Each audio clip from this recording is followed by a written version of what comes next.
très logique. Ouais. Donc moi, je n'irai pas là-dessus. Non. Ouais, mais moi, Ça a été plus sur des coups que le Real a pu mettre ses 2 buts. À la Real, quoi. À la Real. Ça a été un match assez équilibré des 2 côtés. Il n'y a pas eu de grand spectacle. C'est une victoire contestable? Non, pas contestable. Ah, donc incontestable. Mais non, mais sans contestation, ça veut dire que tu dois dire oui, c'est largement mérité, quoi. Contestation, ou ça veut pas dire incontestable. Non, parce que moi, j'apprends du français toutes les semaines quand je viens à cette émission. En tout cas, j'ai l'impression que vous n'êtes pas sûr de vos arguments. Ça en dit plus long sur votre réponse. Tu vas sûrement gagner. Il aurait dû mener 2-0, donc déjà. Et puis après, il regagne 2-1. Et vous me dites, ouais, mais finalement, c'est contestable qu'ils aient gagné. Peut-être qu'ils n'ont pas gagné. Mais elle a 30 secondes, Mélisande, ou elle a 42 minutes? Mais savoir. Parce que si c'est comme ça, moi aussi, quand on commence, et puis je finis, puis on en a jusqu'à 4h du matin. En effet, je crois que vous avez fini, Bernard. C'est un deuxième jaune, Bernard. Un deuxième, il a un garçon mérité. Et le rouge dans le ballon. Moi, je suis pas en prison. Non, c'est le plan large, vous inquiétez pas. Stéphane Tout le monde dans la cellule, c'est les cellules collectives. Je suis solidaire. Ludovic Obraniak. Oui, mon cher mémé. Il y a des choses à redire sur cette victoire du Real. Il y a des choses à redire par le fait que le Real de Madrid, comme l'a dit Mélisandre, a très bien attaqué son match. Le Real Madrid a très bien attaqué son match. Atlético de Madrid, mais le Real Madrid. Merci Stéphane. Merci Stéphane. Non, mais c'est important. Je trouve que la puissance du Real s'est diluée au fil du temps, et que, comme d'habitude, l'Atlético a su répondre. Il y a eu pas mal d'occasions. Ludovic, vous inquiétez pas. C'est pour papa. Mettez la cellule collective. Le coin droit mettez la cellule collective. est éliminé. Allez, en vacances, mon Stéphane. Non, le Real fait pas un bon match, clairement ce soir, ni au niveau collectif, ni au niveau des individualités. Ils ont fait un bon premier quart d'heure, et ils auraient pu, comme l'a dit Mélisande, peut-être à un moment donné enfoncer le clou tout de suite. Et puis derrière, ça s'est dilué au fil du temps. L'Atlético a eu des balles de partout. Ça s'est joué à pas grand-chose. Bon, quand ça se joue à pas grand-chose, on peut pas dire que c'est incontestable. Voilà, c'est aussi simple que ça. Le plus beau but, c'est Rodrigo ou c'est le petit... c'est Alvarez. Alvarez. Le plus dur. Ouais. Celui de Brahim Diaz est beau aussi, quand même. Aussi. Bah oui, mais la frappe... mais Rodrigo, elle est pas mal, parce qu'il y a aussi l'appel, la passe de Valverde. La passe de Valverde. Ça va très vite. Ouais. Mais l'autre, il rentre intérieur. Il résiste au duel de Camavinga. Non, mais après, celui d'Alvarez, bien sûr, qui est magnifique. Il n'a pas besoin de résister longtemps, Camavinga. Vous avez un truc à dire sur la défense du petit Clément Langlais? Je trouve que sur le but de Rodrigo, c'est comme s'il n'est pas là, en fait. Pour moi. Parce que c'est sûr que l'appel, ça va très vite. Oui, ça va très vite. Il doit monter. Mais après, il n'est pas seul, pour moi. Il y a l'arrière-gauche qui était là, mais qui a eu un peu de mal.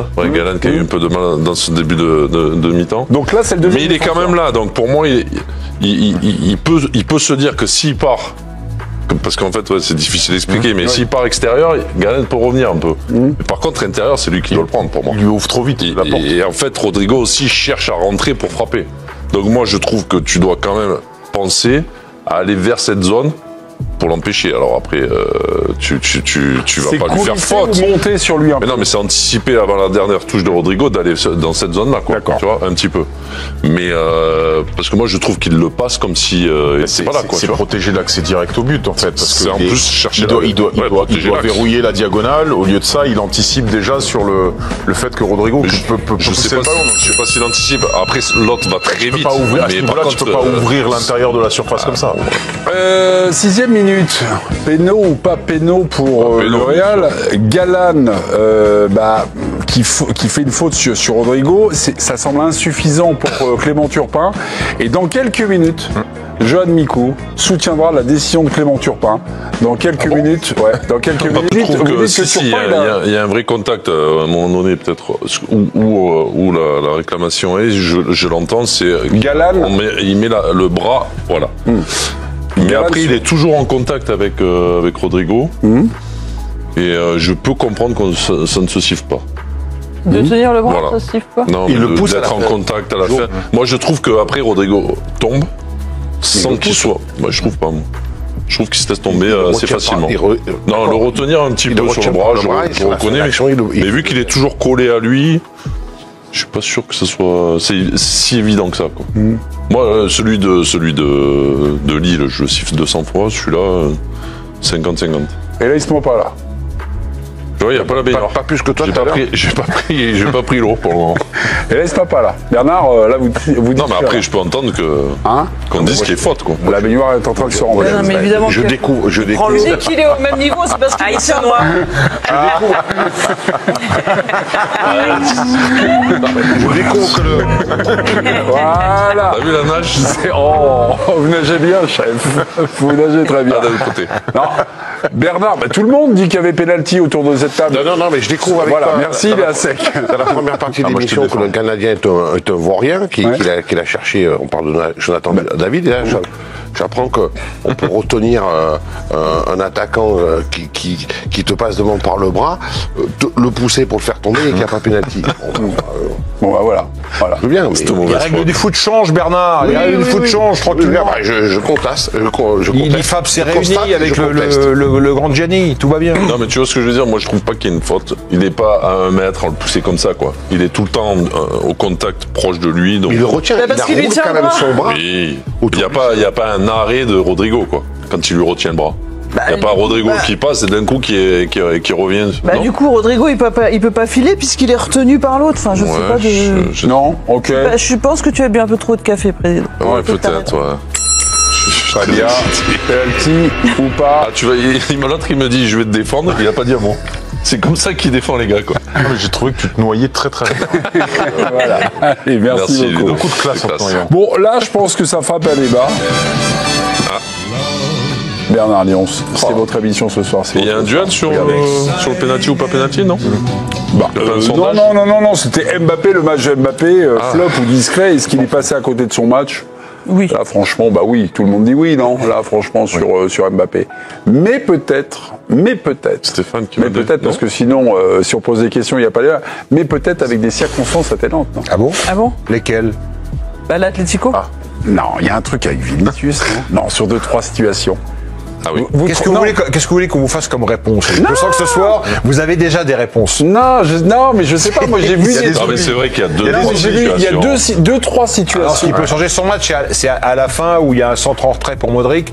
Si Modric marque, on dit voilà, il est. Mais bon, non, enfin, moi, je vais être honnête avec vous. J'étais très Lille, Dortmund, donc j'ai pas été hyper attentif. Même sur cette action, je trouve qu'il fait. Tu vois, il tarde à la mettre. D'abord, je crois, Vinicius, qui est contré.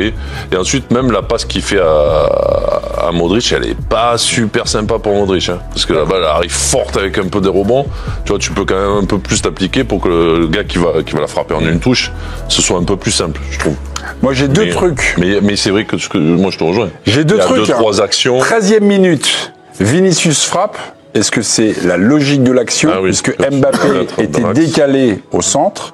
67e minute, il y a Mbappé qui enchaîne et qui va s'appuyer sur Vinicius.